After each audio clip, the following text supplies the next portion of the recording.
New Orleans City Council member Freddie King III is hosting a job fair today to connect with local job seekers. That job fair will feature employers from a lot of industries: healthcare, hospitality, teaching, tech. It runs the gamut.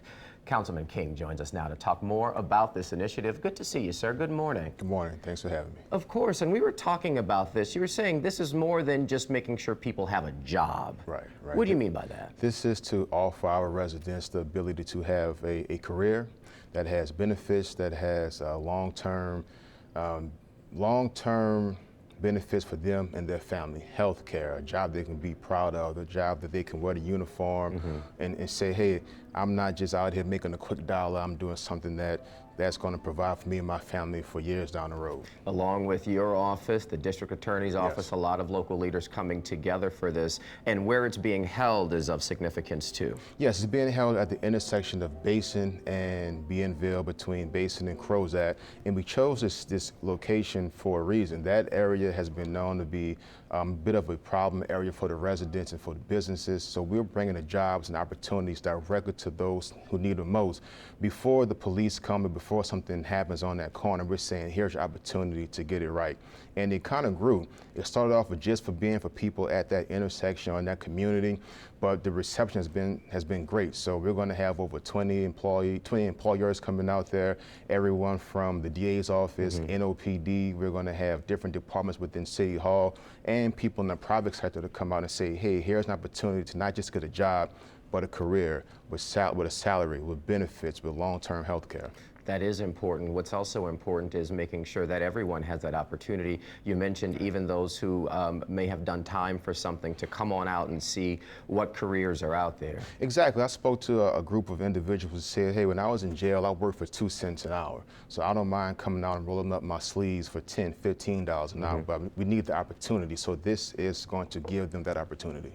Bigger picture, what do you look at in terms of making sure that there are a number of jobs for a skilled workforce here in the city? What needs to be done, you think, in order to create that opportunity or space for that? Well, I think we have to diversify what we offer our residents here. We know we are a tourism-first industry, but we need to grow and look to other sectors of employment and say, hey, how can we replicate who is doing it right? Cities like Austin, cities like Houston and Atlanta, where their economies and their populations are growing.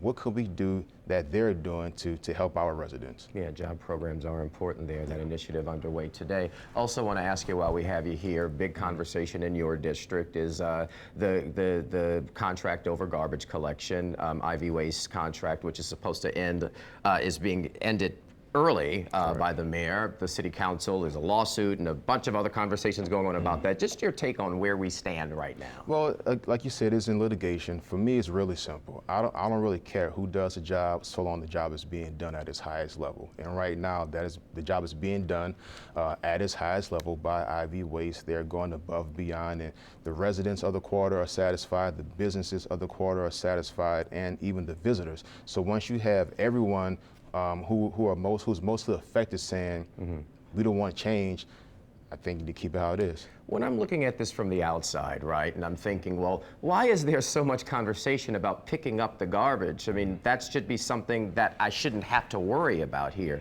What do you say to that? You're right, and I can honestly say that decision, or this decision to terminate the contract, was not made by myself, by members of the council.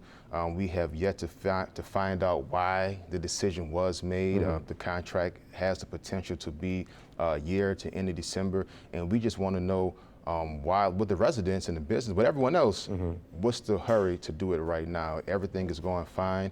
The saying goes, if it isn't broke, don't fix it. So why are we trying to fix something that's not broke? I don't understand that. All right, we got to leave it there. Councilmember Freddie King III, thank you so much. And of course, remember that job fair today, Bienville Street, Basin and Crozat, from 10 until noon. Get on out there, bring your ID and your resume too.